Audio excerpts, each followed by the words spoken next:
दोस्तों अगर practical knowledge की सर्च में हो तो सही जगह आ चुके हो आप। तो आज आपके लिए फिर हम प्रैक्टिकल नॉलेज लेके आए हैं।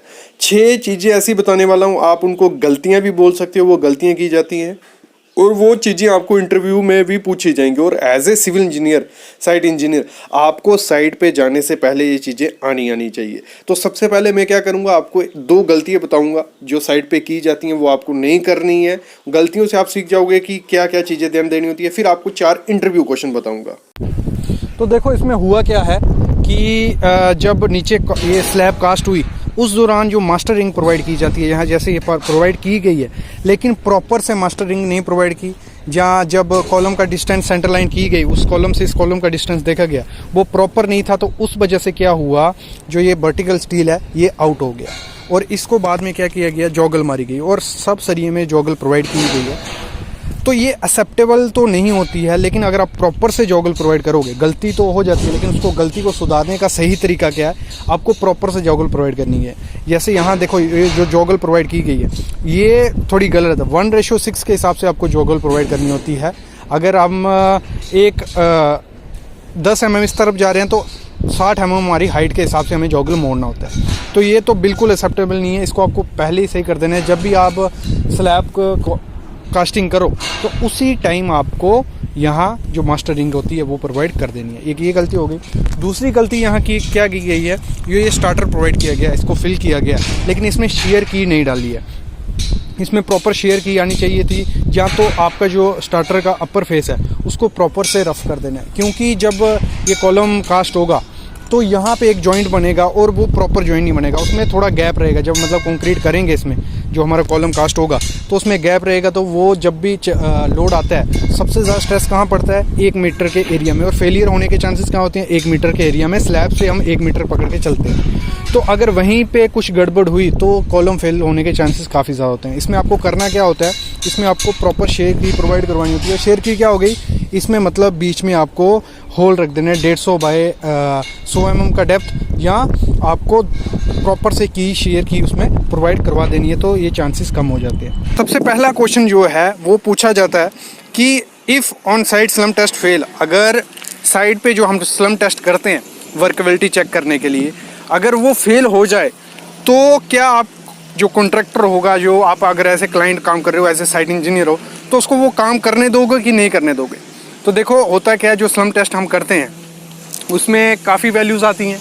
कभी कभी 0 स्लम्प हो जाता है, शेयर स्लम्प है, कोलैप्स स्लम्प है, या ट्रू स्लम्प आता है। तो अगर 0 स्लम्प आया या कोलैप्स स्लम्प आया तो उस केस में आप अलाउ करोगे कॉन्ट्रैक्टर को।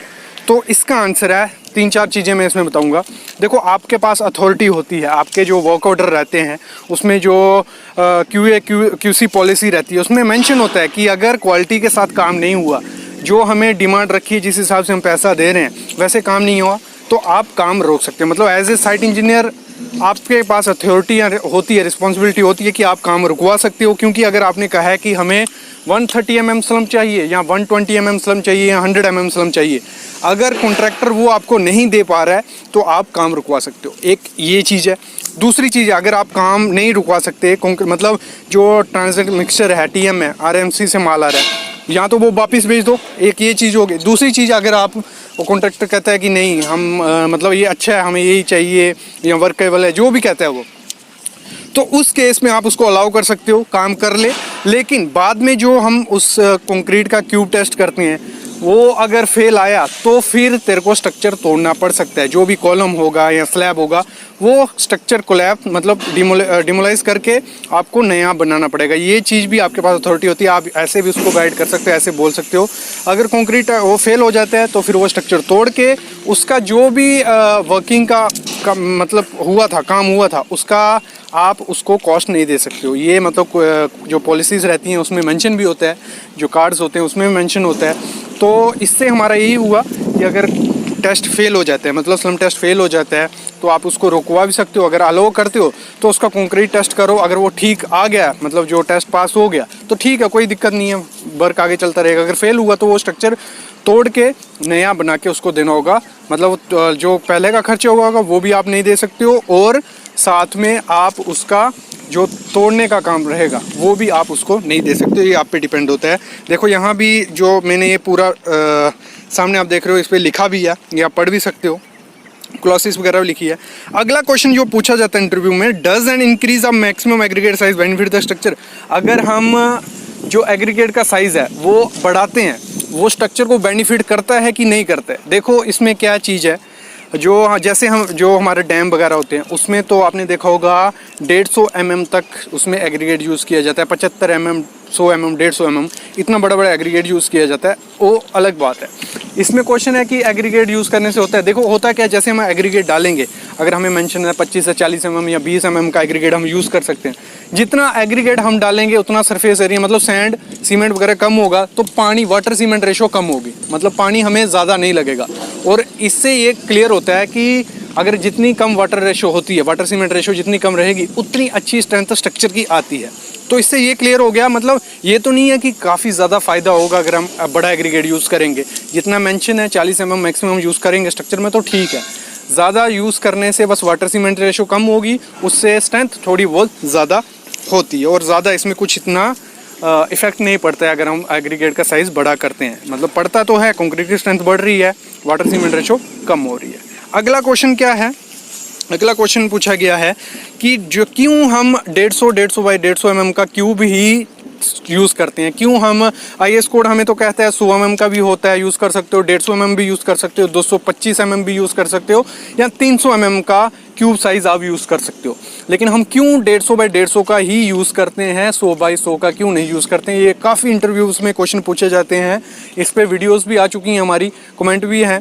तो ये बेसिकली होता क्या है, देखो जो हम 150 बाई 150 का यूज़ करते हैं, पहले मैं बता देता हूँ, हमारा मशीन पे डिपेंड होता है। जो हम कंप्रेसिव स्ट्रेंथ मशीन यूज़ करते हैं, क्यूब टेस्ट के लिए मशीन यूज़ करते हैं, जैसे सामने आप देख रहे हो, तो उसकी कुछ कैपेसिटी होती है, उसकी लिमिट कैपेसिटी होती है कि इतने तक ही वो स्ट्रेंथ को दे पाएगा, मतलब उतने में ही आपको क्यूब को फेल करके बताएगा कि इतनी स्ट्रेंथ आई।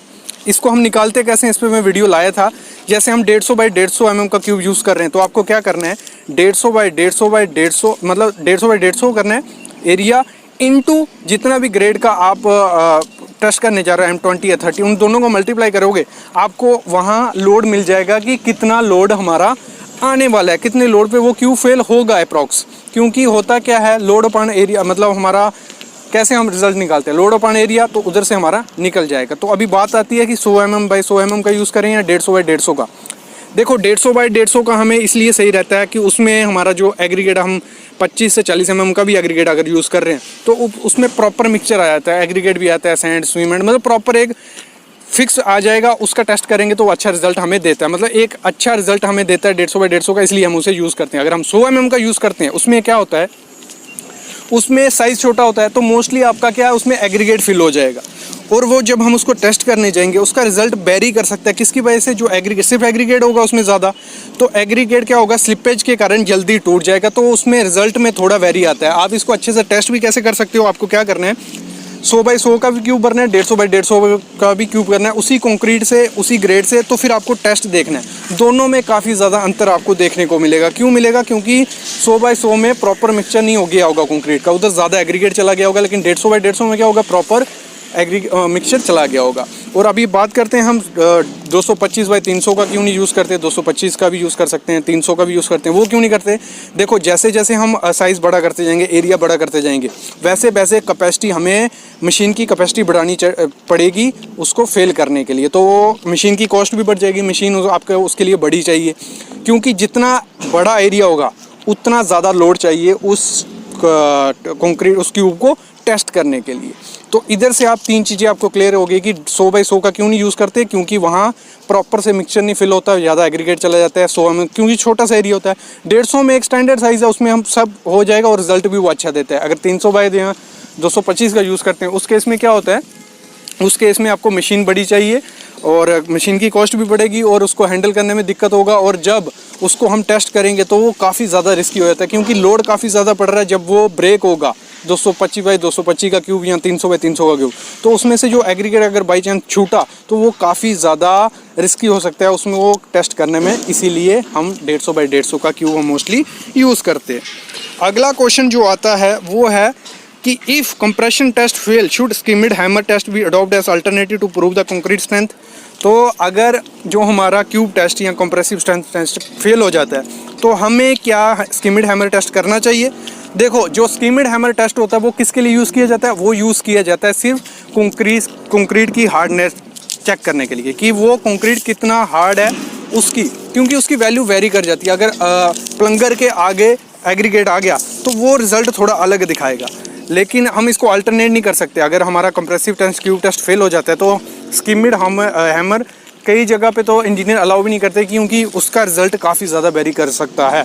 ऐसे तो हमें मिनिमम 6 वैल्यू लेनी होती है तो मैक्सिमम 15 वैल्यू उसकी लेनी होती है, जैसे आप सामने देख रहे हो ऐसे हम टेस्ट करते हैं उसका। लेकिन वो एक अल्टरनेट नहीं है, हम नो बोलेंगे।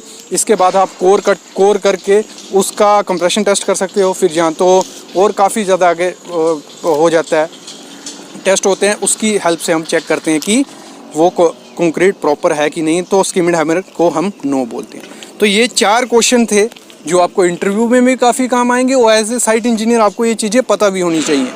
तो ऐसे ही questions, interview questions, practical knowledge के लिए आपको क्या करना, मतलब सब्सक्राइब कर लेना है, बेल आइकन दबा लेना है। और सिविल इंजीनियरिंग जॉब्स के रिलेटेड हमने एक नया चैनल क्रिएट किया है, उसमें डेली जॉब्स आती हैं। मॉर्निंग में एक जॉब आई जो फ्रेशर्स के लिए भी थी, एक्सपीरियंस वालों के लिए भी थी, तो वो भी डिस्क्रिप्शन में मैं लिंक डाल दूंगा, उसको भी सब्सक्राइब कर लो और इसको भी सब्सक्राइब कर लो। बाकी थैंक यू गाइस, और इसके रिलेटेड कोई भी क्वेश्चन रहते हैं कमेंट करना और मैं उसका रिप्लाई जरूर करूँगा। और टेलीग्राम ग्रुप के साथ हमारे साथ जुड़ो आप। Thank you guys.